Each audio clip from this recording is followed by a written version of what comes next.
Man, the Grand Symbol of the Mysteries by Manly P. Hall. Chapter 16, The Pineal Gland, the Eye of the Gods. As the pineal gland was the one most recognized and written about by the early adepts, it is the logical beginning of any occult discussion of the endocrine chain.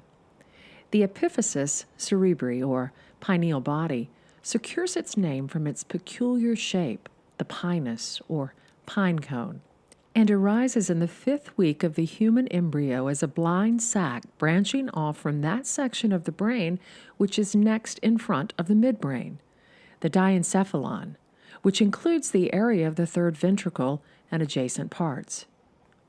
The distal or remote portion of this sac becomes the body of the gland. The proximal portion, the point of attachment or origin, remains as the stalk. Is not this pine cone the one to which A.E. Wallace Budge refers in his Osiris in the Egyptian Resurrection, when in describing the entry of Ani into the presence of Osiris in the Egyptian ritual of coming forth by day as the so-called cone on Ani's wig, for which the good Egyptologists could find no intelligent reason? Is this not also the whirring cone, which was among the symbolic playthings of the child Bacchus, and which Bastius describes as a small cone-shaped piece of wood around which a cord was wound so that it might be made to spin and give out a humming noise? See Orpheus by G.R.S. Mead. Those acquainted with the esoteric function of the pineal gland, or who have experienced the whirring sound attendant upon its activity, will realize how apt is the analogy. Ingrowths of connective tissue from the pia mater, that delicate and highly vascular membrane investing the brain and spinal cord, later divide the body of the gland into lobules. At birth, the structure is comparatively large, and by 12 years it has attained its full size. Here again is a possible analogy to the Bacchus myth, for the toy cone was a symbol peculiar to the childhood of the god. In other words, under normal conditions, the gland deteriorates with adolescence. Retrograde evolution or degeneration of the pineal body begin about the 6th or 7th year and is practically complete by puberty. It should be distinctly remembered, however, that whereas nature has eliminated other organs and parts of the primitive man, this has remained. And realizing nature's economy, we must recognize the gland is still contributing in some way to human functioning. According to Dr. J.F. Gudernach, formerly at Cornell University Medical College, several, at least 3, dorsal verticuli, epiphysis, developing during the 2nd month of fetal life from the roof of the diencephalon. They are entirely rudimentary in man. The epiphysis proper is the most posterior one and is the only one which, in man, differentiates to any extent. The other 2 are the paraphysis and the parietal eye, a rudimentary sense organ of some reptiles. According to Haeckel, true eyes that cannot see are to be found in certain animals, deeply placed within the head, covered by thick skins and muscles. The thyrsus, or scepter of the Greek mysteries, consists of a staff surmounted by a pine cone and twisted about with grape and ivy leaves. The whole form of this scepter is symbolic of the spinal cord, its nadis and plexuses, the pineal gland, and the nubogastric nerve, all closely related to the mysteries of regeneration. The pineal gland is described by Santi as a cone-shaped body, corpus pineal, 6 millimeters, 1/4 of an inch high, and 4 millimeters, 1/17 of an inch wide in diameter, joined to the roof of the third ventricle by a flattened stalk, the hybinula. The pineal body is situated in the floor of the transverse fissures of the cerebrum, directly below the splenium of the corpus callosum, and rests between the superior colliculi of the quadrigeminal bodies on the posterior surface of the midbrain. It is closely invested by pia mater. The interior of the pineal body is made up of closed follicles, surrounded by ingrowths of connective tissue.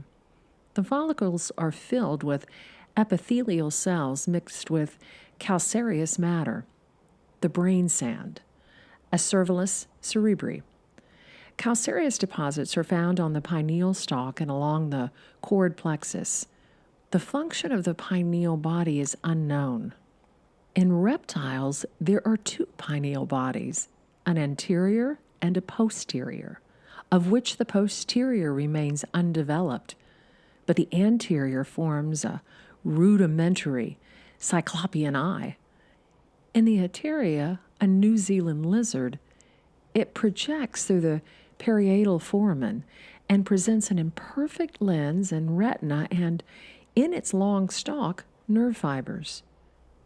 The human pineal body is probably homologous with the posterior pineal body of reptiles.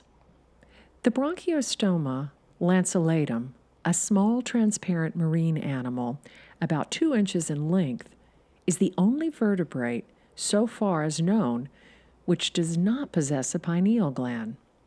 In reptiles, according to Spencer, the gland is of considerable length and passes out, as noted by Santi, through an opening in the roof of the skull.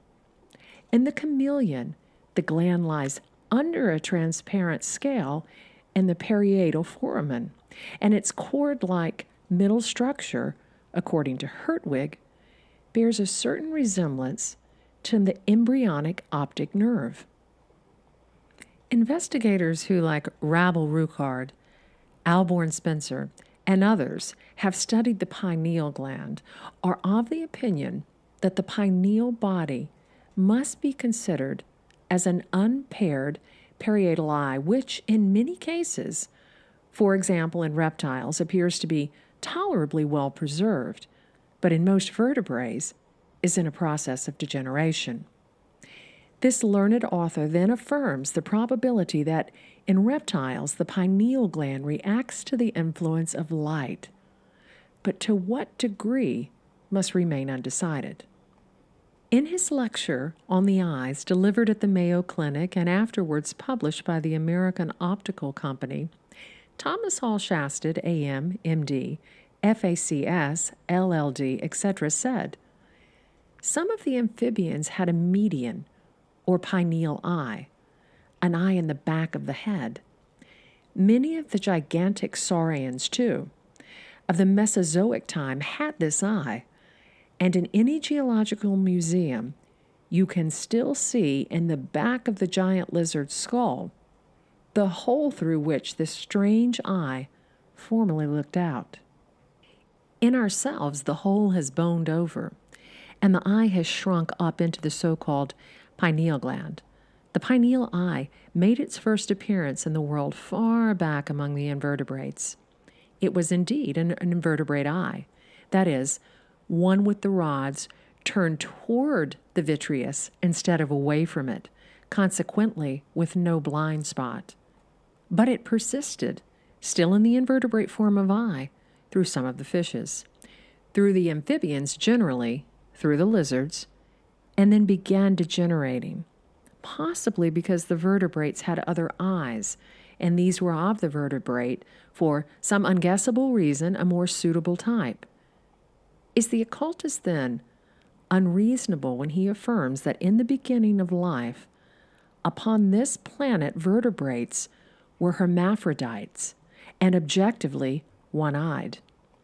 Is it not also more reasonable to agree with occultism that this gland actually extended through the skull somewhat like an antenna, as an organism of generalized sense perception, than to accept the suggestion of Professor Lancaster that man was originally transparent so that the inner eye could see through the walls of the head? Did the Egyptians know that reptiles present the highest development of this gland, and for this reason coiled the serpent upon their foreheads, where the third eye of the Orientals is placed by symbolic license?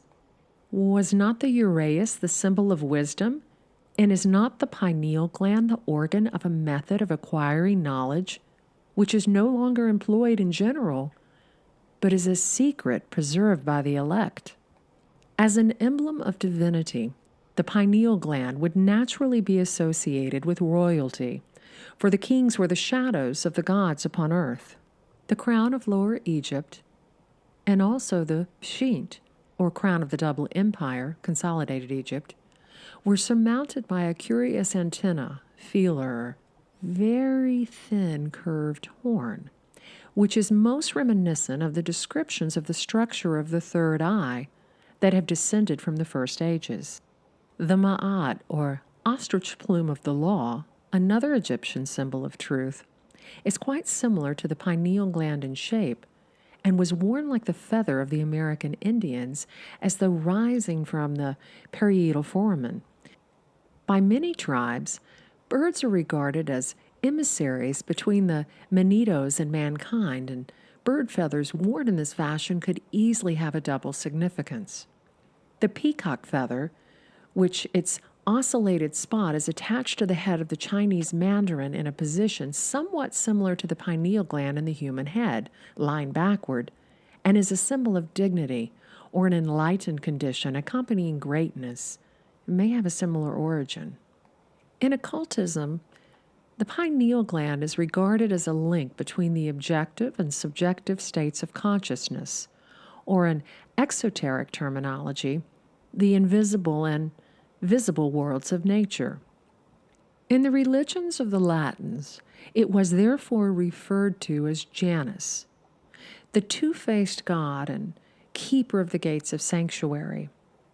This divinity was the antitype of St. Peter, who succeeded him as the warder of the heavenly portals and who carries the two keys of his office, one to the golden mystery of the spirit and the other to the silver mystery of the body.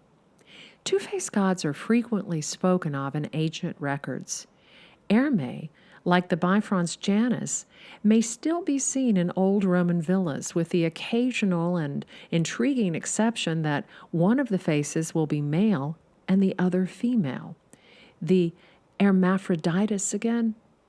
The female face represents the animal soul, and the male the divine soul, and the whole figure is indicative of the occult structure and function of the pineal gland. Gould, in his Mythical Monsters, gives several examples drawn from the earliest writings of the Chinese. Hindu mythology also abounds in polycephalous divinities, and from the far-off Tibetans, we learn that one of the titles of the Avalokiteshvara is Samantamukha, he whose face looks every way. There is an alchemical mystery also in connection with the pineal gland, for the regeneration of man is dependent upon the tincturing of this gland, which must be transmuted from base metal into gold. Unawakened by Kundalini, the pineal gland is the vehicle of Kama Manas, the animal mind, Aphrodite. But when tinctured by the spiritual light, it becomes Buddhi Manas, the divine mind, Hermes. The Buddhi Manas is the Thoth of the later Egyptian mysteries, the god of learning and letters, and according to the extravagant statements of his priest, the source of 26,000 books. The philosophers know that the pineal gland was an organ of conscious vision long before the physical eyes issued from the brain, not necessarily or exclusively of such vision as we have today, but rather vision of that world wherein man dwelt before his lapse into his present state. As his contact with the physical world grew more complete, the individual lost his functions upon the inner planes of life, together with his conscious connection with the creative hierarchies in the universe about him.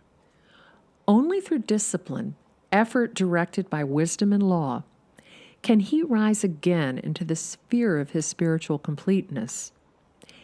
It is a mistake to infer that the pineal gland as a physical body literally possesses all the occult virtues ascribed to it by the sages.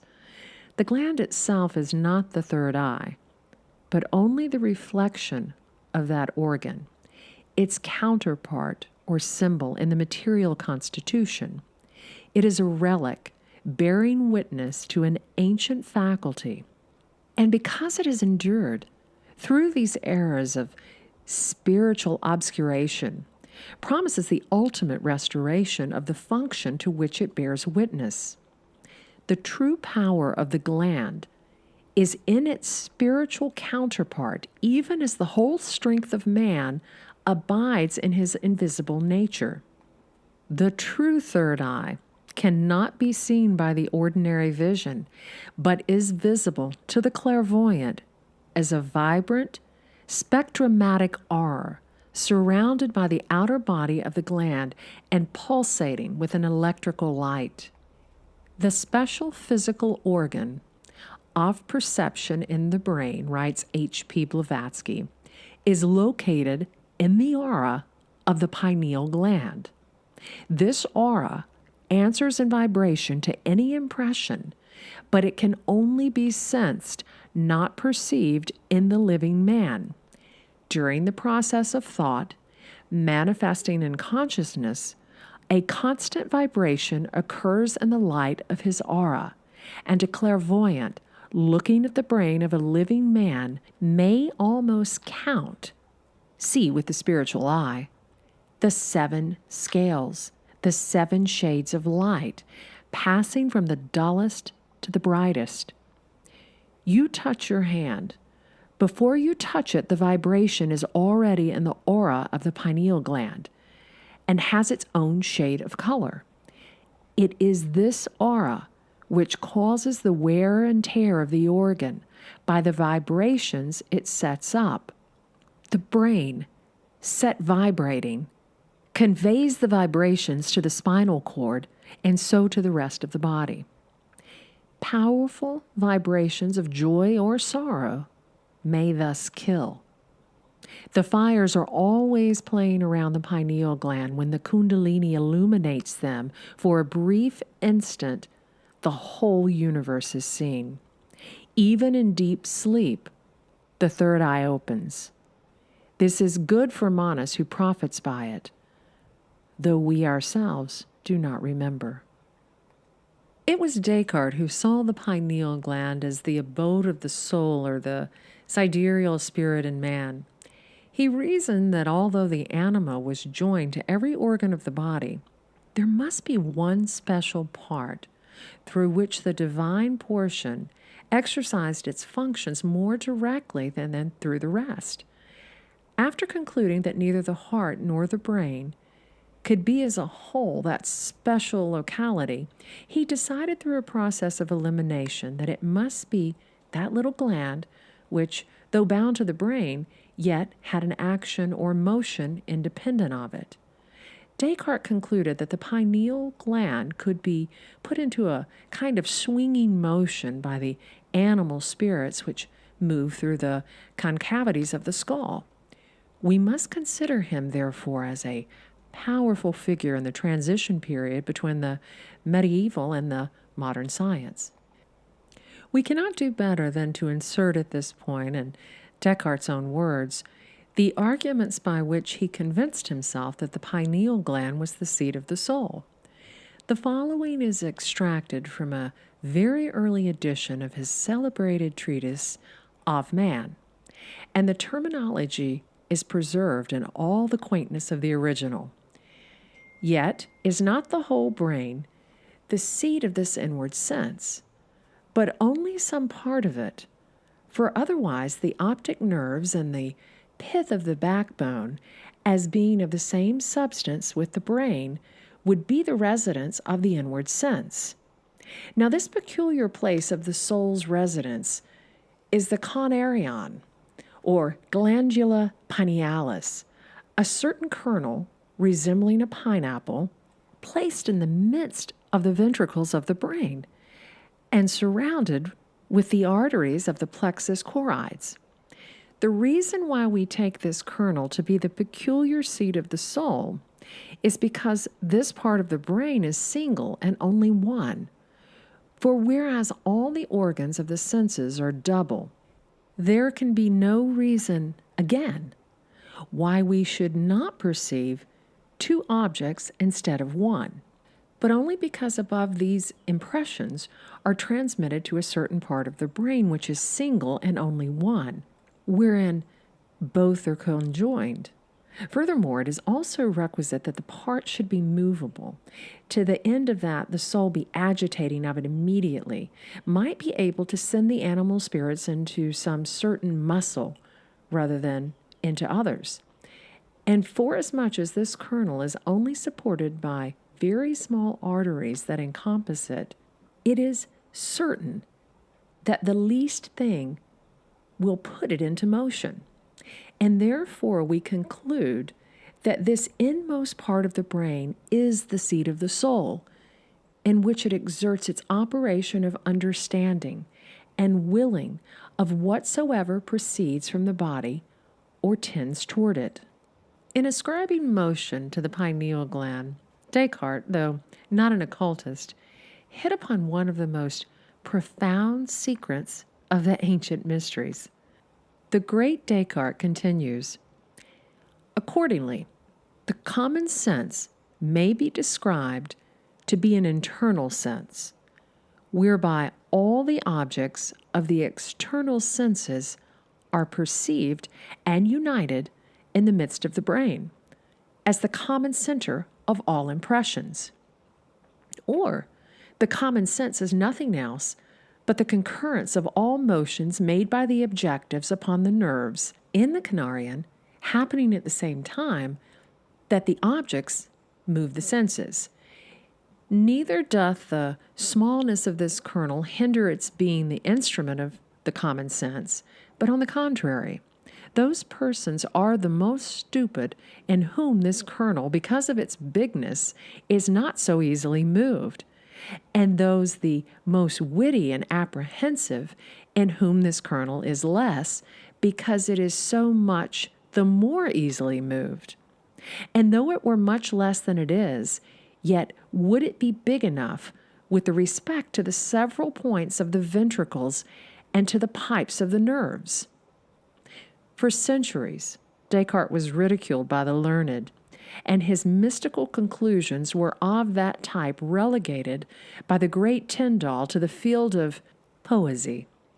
And now at this late date comes a conditional vindication of Descartes' views from a science which, all too often, suffers from an infallibility complex. Recently, however, the great Frenchman's idea is gaining favor in the eye of science. That is, if we regard the soul as a department of the human intellect. For apparently, the pineal gland is concerned directly, although still mysteriously, with the development of intelligence. Very small children, but recently removed from their embryonic recapitulation of humanity's earlier struggle for existence, have an extremely sensitive area above the crown of the head where the skull has not yet closed. In rare cases, it never closes at all, although usually the sutures unite between the 7th and the 9th years. The sensitivity of the area over the head, over the third eye during childhood is usually accompanied by a phase of clairvoyance, or at least sensitiveness. The child is still living largely in the invisible worlds, and while its physical organism is still more or less unresponsive due to its incomplete state, the child has at least a shadow of activity in those worlds with which it was once fully connected through the open gateway of the pineal gland. As the higher intellect, the ego of the Latins, gradually retires into the evolving physical structure, it closes the heavenly door behind it.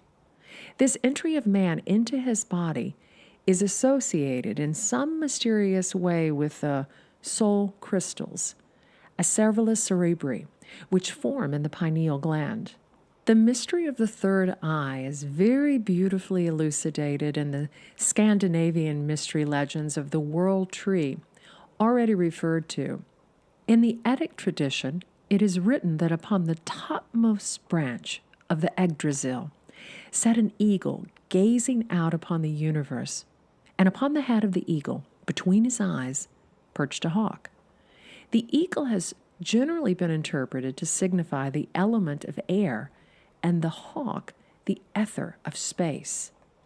But when we remember that to the Egyptians the hawk was the peculiar symbol of Horus, whose single eye unquestionably represented the pineal gland to the initiates of his order, the curious figure takes on a new importance.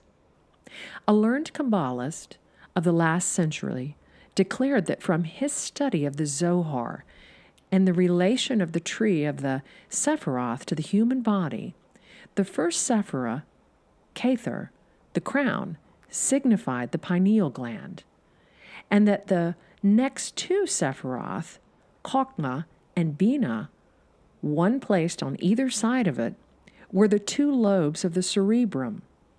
Several statements appear in the Hebrew scriptures that may be taken as indirect allusions to the pineal gland.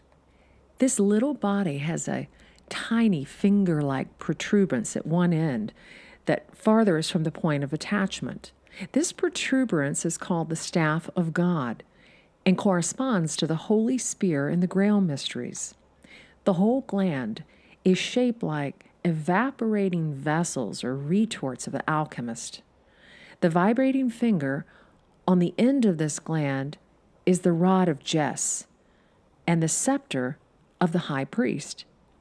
Certain exercises prescribed in the inner schools of the Eastern and Western occultism, when performed by one qualified for such action, cause this finger to vibrate at an incalculable rate of speed, which results in the buzzing or droning in the head already mentioned. This phenomenon can be very distressing and may even have disastrous results when brought about without sufficient knowledge of occult matters. The pineal gland and the pituitary body have been called the head and the tail, respectively, of the dragon of wisdom. The psychical and occult currents moving in the brain in their ascent through the spinal cord, see the chapter on Kundalini and the sympathetic nervous system, must pass through the cerebral aqueduct, which is closed by the trap door of the pineal gland. When this body, the ibis of the Egyptians, lies backward, as if it were on its haunches, it closes the opening into the fourth ventricle and forms a sort of stopper. It thus seals in the contents of the third ventricle, dividing them from the fourth. When stimulated by Kundalini, the gland stands upright, lifting itself like the head of a cobra ready to strike, and like the head of the snake, the gland increases in size, and its little finger-like protuberance moves with the rapidity of a serpent's tongue. The pineal gland, having removed itself as an obstruction to the passage between the ventricles, permits the essences in the brain to mingle in a spiritual alchemy. The all-seeing eye of the Masonic Brethren, the eye single of the Scriptures, by which the body is filled with light, the one eye of Odin, which enabled him to know all the mysteries, the eye of Horus, which at one time Typhon swallows up, the eye of the Lord, which, as Boehm says, beholds all. All these, then, are but allusions to that primitive organ which, according to the commentaries, forming the basis of the secret doctrine, getting gradually petrified, disappearing from view, have been drawn deeply into the head and buried deeply under the hair. It is of this, then, that Proclus writes in his first book on the theology of Plato, where he declares that the soul, having entered into the adytum, or inner recesses of her nature, perceives the genus of the gods and the unities of things without the aid of her objective eyes, which are described as closed. Is there anything unscientific, then, in affirming that the pineal gland is the third eye of the historico-mythological men of ancient times, such as are recorded by Berosus in his fragments on the origins of the Chaldeans, and of which the Greeks have recorded in their fables of the Cyclops? The mystic knows that the pineal gland is all that remains of the eye of Dhamma, the inner eye of the illumined sage, the eye of Shiva, placed vertically upon the foreheads of the gods and Dhyanas, to signify that in them the spiritual sight is not obscured. When gazing at the inscrutable face of Avalokiteshvara, be reminded by his third eye of the commentaries wherein it is written that when the inner man is active, the eye swells and expands, and the Arhat is able to feel and see this activity and regulate his actions accordingly.